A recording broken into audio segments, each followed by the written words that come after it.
हाय बच्चों, कैसे हैं आप लोग। आशा करता हूँ आप सब बहुत अच्छे होंगे। मैं विजय प्रसाद अपने यूट्यूब चैनल वीसीसी में आप सभी का स्वागत करता हूँ। जैसा कि आप सभी को पता है कि 10वीं क्लास बहुत इंपॉर्टेंट होती है पेरेंट्स के लिए भी, बच्चों के लिए भी, क्योंकि 10th क्लास के बाद ही जो आप बनना चाहते हो उस स्ट्रीम को सेलेक्ट करके आप अपने ड्रीम को पूरा कर सकते हो। तो उस ड्रीम को पूरा करने के लिए 10th क्लास बहुत इंपॉर्टेंट है। तो 10th क्लास में क्या होता है, बच्चे बहुत डिस्टर्ब होते हैं, वरीड होते हैं, हमारे मार्क्स आएंगे या नहीं आएंगे, कॉन्सेप्ट्स क्लियर नहीं हो पाते।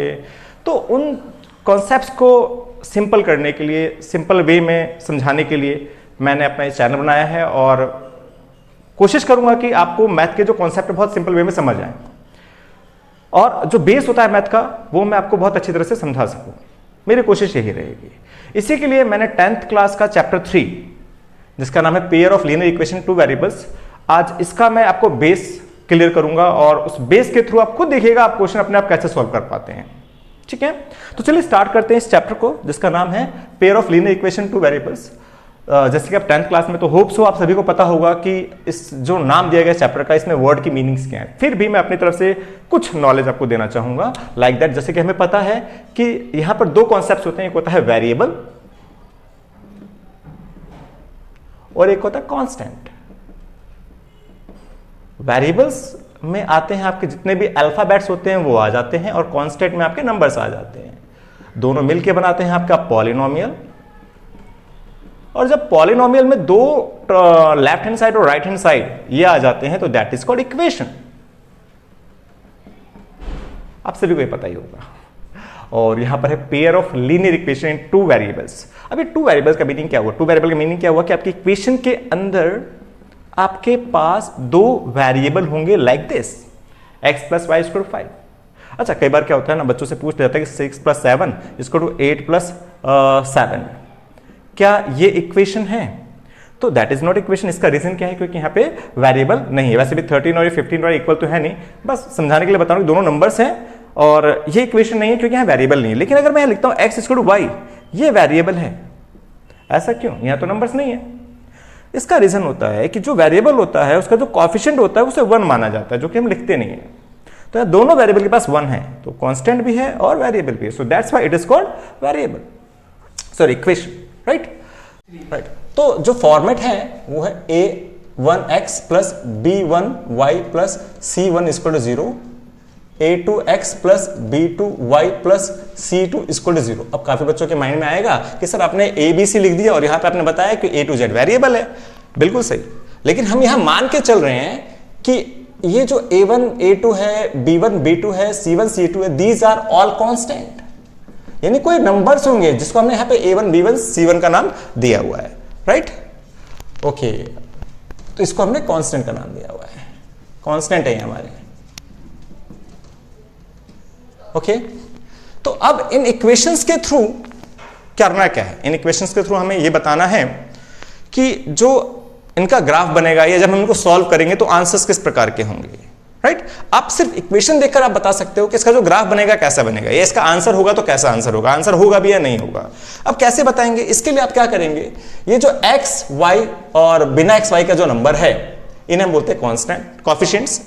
ये x का कोएफिशिएंट है, y का कोएफिशिएंट है, ये बिना x y का कोएफिशिएंट है। इनको नाम दे देगा a1 a2 b1 b2 c1 c2, ये नाम दे दिया गया है। पहले आपको इसको यहां से फाइंड आउट करना है कि भाई x y और बिना x y का जो भी कोएफिशिएंट है आप यहां लिख दीजिए। लिखने के बाद आपको क्या करना है, कंपेयर करना है। तो यहां पे 3 केस बनेंगे, case first, case second, case third, right. In case के थ्रू आप बता पाओगे कि जो इनका ग्राफ बनेगा कैसा बनेगा, राइट। जो ग्राफ बनेगा, हो सकता है कि आपका जो ग्राफ है, जो लाइन बनेगी इसकी या तो ऐसे आएगी या मतलब इंटरसेक्टिंग लाइनें आए, या हो सकता है कि पैरेलल लाइंस आए, या हो सकता है कि एक के ऊपर एक आए यानी कोइंसिडेंट लाइंस आए, एक के ऊपर एक लाइन आए, राइट, सॉरी एक के ऊपर एक लाइन है, इसे कोइंसिडेंट लाइंस बोलते हैं। तो अब आपको ग्राफ बनाने की जरूरत नहीं है, 10th क्लास में ग्राफ बनाने की जरूरत नहीं है। आप सिर्फ कोएफिशिएंट्स देखकर बता दोगे कि जो ग्राफ बनेगा कैसा बनेगा। कैसे? आप कंपेयर करिए कि जो कोएफिशिएंट है x का और y का वो बराबर है या नहीं है। अगर उनका रेशो बराबर है पहला केस होगा बराबर नहीं है, बराबर नहीं। इट मीन्स क्या हुआ कि लाइंस आर इंटरसेक्टिंग, जो उसका ग्राफ बनेगा वो इंटरसेक्टिंग बनेगा, राइट। और इसका जो ग्राफ बनेगा इंटरसेक्टिंग का मतलब क्या हुआ, इसका यूनिक सॉल्यूशन है, यानी एक सॉल्यूशन है, एक्स और वाई का एक एक आंसर आएगा, जिसे बोलते हैं यूनिक सॉल्यूशन, यानी इसका सॉल्यूशन यूनिक होगा, राइट। और अगर मान लो आपका जो है A1, A2, B1, B2 और C1, C2, इन A1, A2 और B1, A2 बराबर है, तो हम थर्ड वाले को कंपेयर करेंगे, देखेंगे वो बराबर है या नहीं। अगर वो बराबर नहीं है, इट मींस आपका ग्राफ ऐसा होगा, पैरेलल लाइंस बनेगी। इसका मतलब क्या हुआ, lines are parallels, lines are parallel. And second one, एक तो सॉल्यूशन इसका ये हुआ, एंड सेकंड वन बोलते हैं इट हैज नो सॉल्यूशन, यानी इसका कोई सॉल्यूशन ही नहीं है। जब भी कटेंगे ही नहीं तो सॉल्यूशन कहां से आएगा, right. And okay, case third की हम बात करते हैं। तो केस थर्ड में क्या था कि जो कोएफिशिएंट्स होते हैं वो आपके बराबर हो, सारे बराबर। इससे आपको पता लग जाएगा कि जो लाइंस आएंगे एक के ऊपर एक आएंगे, एक के ऊपर एक का मतलब क्या हुआ कि इसके बहुत सारे सॉल्यूशन, हर पॉइंट पे एक सॉल्यूशन है, हर पॉइंट पे एक सॉल्यूशन, इसका मतलब ये। तो इससे में हम बोलते हैं कि लाइंस आर कोइंसिडेंट, और कहते हैं मैनी सॉल्यूशन, यानी हर पॉइंट में सॉल्यूशन। इसके अलावा एक चीज और पूछ लेता है एग्जाम के अंदर कि बताओ कंसिस्टेंट है या इनकंसिस्टेंट। तो ऑब्वियसली ये जो है नो सॉल्यूशन वाला केस, इसे बोलते हैं हम लोग इनकंसिस्टेंट। बाकी ये जो दो केसेस हैं इन्हें कहा जाता है कंसिस्टेंट।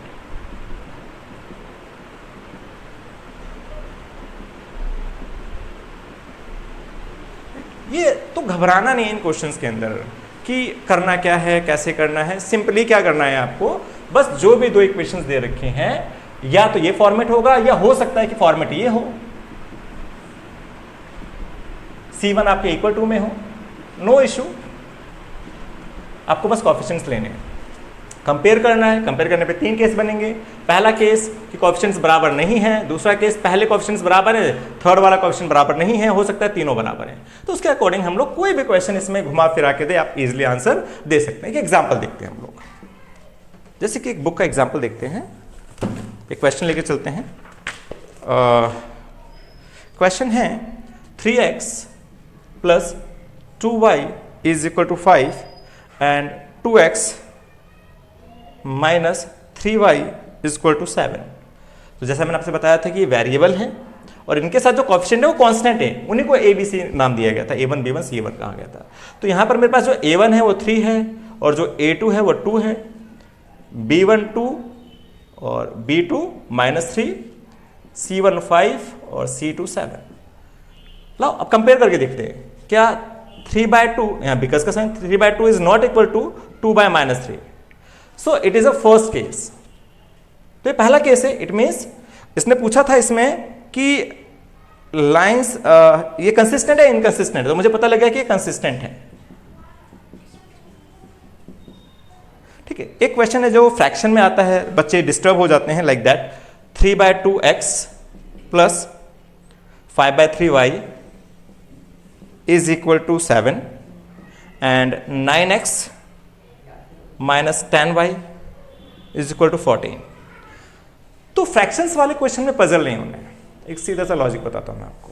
क्या है कि जो डिनोमिनेटर होता है आप उसका एलसीएम निकाल लीजिए। 2 और 3 का एलसीएम होता है 6, और पूरी इक्वेशन को उस डिनोमिनेटर के एलसीएम से मल्टीप्लाई कर दीजिए, क्योंकि काफ़ी बच्चों को ना कंपेयर करने में काफ़ी दिक्कत आती है।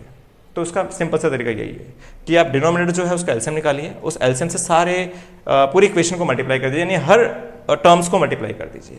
जब मैं इसको 6 से मल्टीप्लाई करूंगा, इसको भी 6 से मल्टीप्लाई करूंगा, इसको भी 6 से मल्टीप्लाई करूंगा, तो ये हो जाएगा 9x प्लस में 10y = 42, और ये है 9x - 10y = 14। अब आपको कंपेयर करने में ईजी हो जाएगा। दोनों इक्वेशन को साथ में लेके चलिएगा, ध्यान रखिएगा। अब आराम से कंपेयर कर लीजिए। ये है 9/9 = 10/-10, इट इज नॉट इक्वल। तो इसका मतलब अगर आपसे पूछता है कि बताइए लाइंस कैसी हैं, तो आप बता देंगे इंटरसेक्टिंग लाइन है। कंसिस्टेंट और इनकंसिस्टेंट पूछेगा तो कंसिस्टेंट बता देंगे, राइट। तो ये थोड़ा सा इंट्रो था 3.2 एक्सरसाइज का। तो आज के लिए मैं इतना ही आपको बताना चाहूंगा, और मैं चाहूंगा कि आप जो है 3.2 का क्वेश्चन नंबर 2, 3, 4 इसको जरूर ट्राई करें, राइट। और ऐसे ही मैं आप लोगों के लिए और भी वीडियोस बनाऊंगा जिसमें आपको सिंपल बेस के थ्रू क्वेश्चन को सॉल्व करना बताऊंगा। एंड मुझे पता है आप लोग समझेंगे और समझ के उसको करने की कोशिश भी करेंगे। कोई भी अगर प्रॉब्लम आएगी तो आप कमेंट बॉक्स में पूछेंगे मेरे से, मैं आपको से सॉल्व करने की, आपकी प्रॉब्लम को सॉल्व करने की पूरी कोशिश करूंगा, राइट। अगर आपको मेरी वीडियो पसंद आए तो प्लीज इसे सब्सक्राइब करिएगा, लाइक करिएगा और शेयर जरूर करिएगा, right. Thank you very much. आज के लिए इतना ही, धन्यवाद, थैंक यू।